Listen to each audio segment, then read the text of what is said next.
3 straight games at home for the Celtics, starting with the Blazers tonight, then a 4-game California trip beginning with the Warriors next Tuesday. Gary Washburn has been along for the roller coaster ride as the C's beat writer for the Boston Globe, and he's with us now here on Game Time. Gary, you wrote today that, quote, something is seriously wrong with this Celtics team. What in particular stands out to you most about what you've seen during this downturn? I mean, I just think it's the lapses. The 18-0 run last night against Toronto, it's just fallen asleep at the most inopportune times. The terrible quarters. They'll play 3 good quarters and a terrible quarter and then lose the game by 5 or 6. It's usually been the third quarter. The last couple nights it's been the second quarter. The Bulls outscored them 36-18.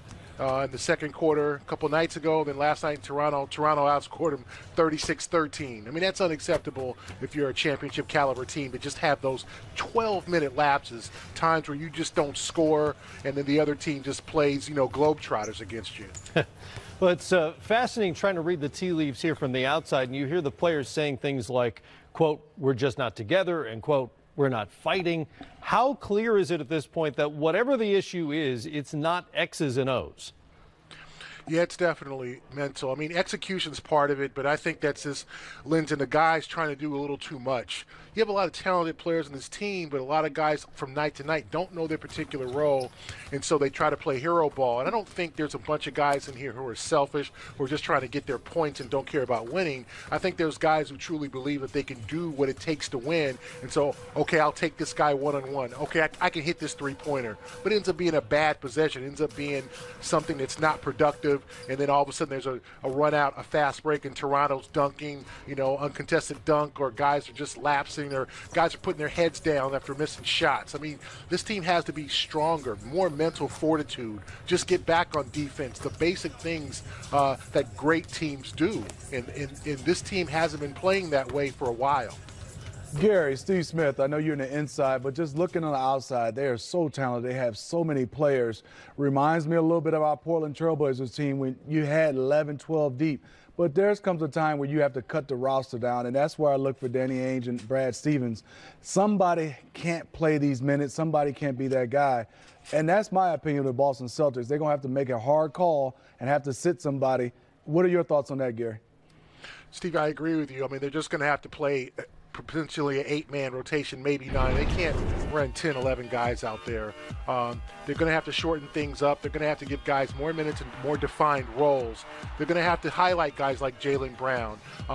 It might be to the point of taking a guy like Terry Rozier out of the rotation, or putting a Brad Wanamaker in, or taking a guy like Daniel Tice out. Like, they're going to have to figure something out. I think they need to use rookie Robert Williams more. He's a rim protector, a guy who can, catch those alley-oops. He's kind of like a baby, low-budget Tyson Chandler at this point in his career. Maybe they can throw him in for minutes as they did last night against Toronto. They're going to have to do something, but you're right, Steve. To sit there and run 11 guys out there and go, okay, do what you do, and guys not know their roles, not know how many minutes they're going to play, not know they're going to play in the fourth quarter, or when they're going to get taken out of the game, that's really rough.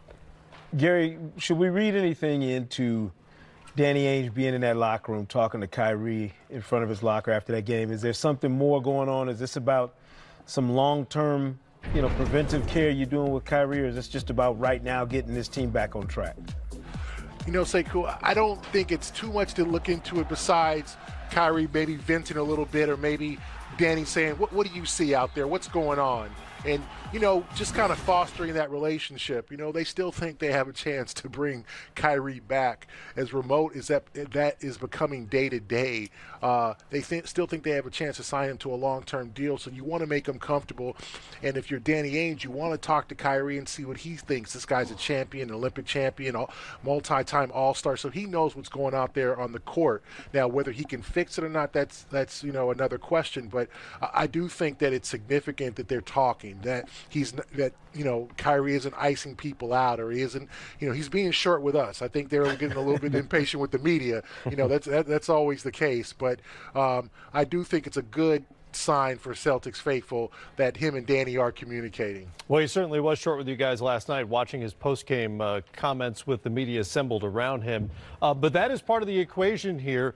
the specter of the offseason that looms in just a few months from now. And this week, of course, there was the Athletic report from Shams Charania that Ainge made clear to the Pelicans that any Celtic, quote, can be available this summer. How has that news been received? I mean, these guys have social media. They read articles. They know that this team is potentially going to make an offer for Anthony Davis in July, and a lot of guys like a Tatum and a Brown and even a Rozier and Marcus Smart know that their names could be in that trade. So guys understand, and that doesn't help matters at all, because there's already a level of uncertainty with this team, because with Marcus Morris being a free agent, with Kyrie's situation, Al Horford can opt out.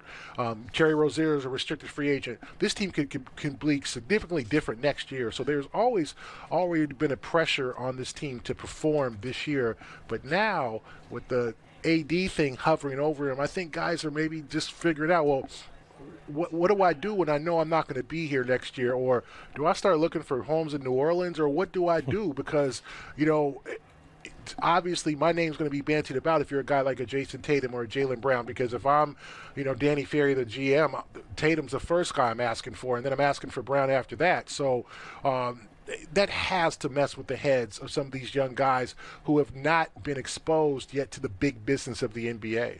Well, the good news is the housing market in New Orleans is much more agreeable than Boston, so they've got that going for them. Agreed. If that's the way it plays out, right? Gary Correct, Washburn, Matt, the Boston Globe, on the soap opera with the Celtics. Thanks much. Thank you. All right, guys, when you hear the comments from the guys about fighting and all the other sort of coded messaging from the Celtics inside the locker room, a lot of it has to do with the defensive end. And Brad Stevens even said we're taking shortcuts defensively. What's he talking about? Well, and he's right. But I think also, how do you correct it? I'm going to play the guys that are not taking shortcuts. You have so much talent, Sekou, and it comes down, just from my opinion, you can't play 10 or 11 guys. You can be talented. You got to cut this roster to 8, 9. And that's why I look at Brad hasn't made that decision right now. There's so many guys that play for the Celtics, and they're so talented, but they never get a rhythm on either end. The reason why they were so good last year, their identity was defense. Mm-hmm. They came out, Terry Rozier knew he's going to play 30 to 35 minutes. Marcus Smart knew he's going to play 30 to 35 minutes. Now it's in and out, in and out. And it looks like, depending on how you're playing offensively, that you're going to stay in the game. Their rotation has to get cut to 8 or 9. The odd man out for me right now, not because I don't think he's a great player. He's just not ready. Gordon Hayward, physically, he doesn't look like he's there. Yeah. He could be next year, but Gordon Hayward might be the guy, in my opinion. They have to sit and let somebody else go out there and play. That is fascinating, right? Given the contract and everything. And he's actually played really well in February. Shooting percentages are way up, but you're right, he doesn't look like the All-Star, the Western Conference All-Star they signed. And rightfully so, because of the injury. Sure, it makes perfect sense. But defensively, I think we have tape here to support some of the defensive issues that you've seen.